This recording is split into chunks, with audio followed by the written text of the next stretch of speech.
অনেক জল্পনা কল্পনার পর অবশেষে অনুষ্ঠিত হয়েছে ইরানের প্রেসিডেন্ট নির্বাচন। তবে শেষ হয়েও যেন হইল না শেষ বহুল আলোচিত এই নির্বাচন। গত শুক্রবার ইরানের প্রেসিডেন্ট পদে লড়েছেন 4 প্রার্থী। তাদের মধ্যে সাবেক স্বাস্থ্যমন্ত্রী মাসুদ পেজেশকিয়ান সবচেয়ে বেশি 1,15,991 ভোট পেয়ে বিজয়ী হয়েছেন। তার নিকটতম প্রতিদ্বন্দ্বী সাবেক প্রধান পরমাণু আলোচক সাইদ জলিলি পেয়েছেন 94,73,340 ভোট।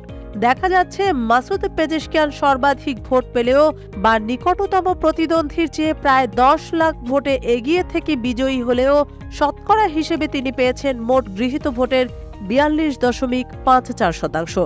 আর তার নিকটতম প্রতিদ্বন্দ্বী জলিলি পেয়েছেন 38% ভোট। আর তাতেই বাধল বিপত্তি। 50% ভোট না পাওয়ার কারণে দ্বিতীয় দফা অর্থাৎ রান অফে গড়িয়েছে নির্বাচন। আগামী 5 জুলাই অনুষ্ঠিত হবে সে নির্বাচন। তাতে লড়বেন সর্বোচ্চ ভোট পাওয়া প্রার্থী মাসুদ পেজেশকিয়ান এবং সাইদ জলিলি। তবে এখানে একটি গুরুত্বপূর্ণ বিষয় হলো, গত শুক্রবার সবচেয়ে বেশি ভোট পাওয়া পেজেশকিয়ান ছিলেন একমাত্র সংস্কারপন্থী প্রার্থী, আর বাকি 3 প্রতিদ্বন্দ্বী ছিলেন রক্ষণশীল বা কট্টরপন্থী।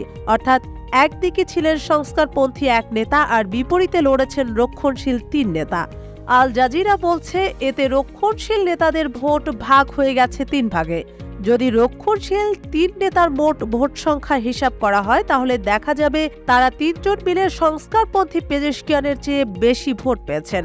তাদের মধ্যে জলিলি পেয়েছেন 38.6% ভোট, মোহাম্মদ বাকির গালিবাফ পেয়েছেন 13.8% আর মোস্তফা পুর মোহাম্মদি পেয়েছেন 0.8% ভোট। অর্থাৎ 3 জন মিলে পেয়েছেন 52%-এর বেশি ভোট, যা সংস্কারপন্থী পেজেশকিয়ানের পাওয়া ভোটের তুলনায় বেশি। 5 জুলাইয়ের নির্বাচন হবে এক সংস্কারপন্থী বনাম এক রক্ষণশীল প্রার্থীর মধ্যে। রক্ষণশীলদের ভোট সেদিন আর ভাগ হবে না 3 ভাগে। যারা রক্ষণশীল মতাদর্শের পক্ষে ভোট দেবেন তারা কেবল একজন প্রার্থীকেই ভোট দেবেন। আগের বারের মতো 3 জনের মধ্যে ভোট ভাগ হয়ে যাবে না। ফলে প্রথম দফায় মাসুদ পেজেশকিয়ান বিজয়ী হলেও দ্বিতীয় দফাতেও তিনি বিজয়ী হবেন কিনা তা নিয়ে দেখা দিয়েছে সংশয়। অর্থাৎ রক্ষণশীল বা কট্টরপন্থী প্রার্থী সাইদ জলিলির পক্ষে বেশি ভোট পড়তে পারে সেদিন। তাই প্রেসিডেন্ট হওয়ার প্রতিযোগিতায় মাসুদ পেজেশকিয়ানের চেয়ে এগিয়ে আছেন সাইদ জলিলি, যে কিনা হতে পারেন ইরানের সদ্য প্রয়াত প্রেসিডেন্ট ইব্রাহিম রাইসির উত্তরসূরি।